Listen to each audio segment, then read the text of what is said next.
There's an old saying in the American West: whiskey is for drinking, water is for fighting.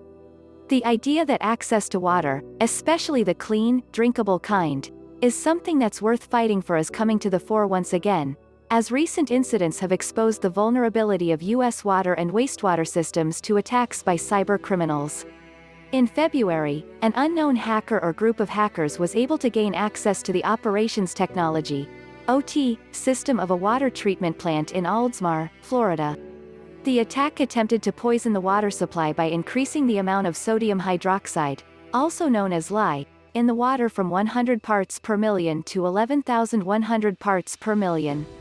The attempt was thwarted by an operator who was able to reverse the change to the settings, before the toxic levels of the chemical reached the water.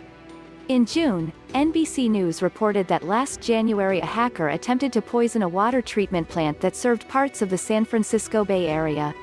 The hacker had the username and password for a former employee's TeamViewer account, a popular program that lets users remotely control their computers, according to the report.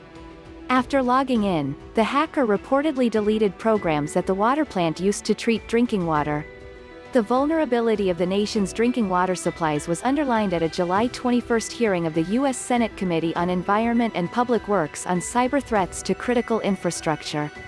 In his opening statement, Committee Chairman Tom Carper, Democrat of Delaware, warned of the mounting cybersecurity challenges facing our nation's drinking water and wastewater systems.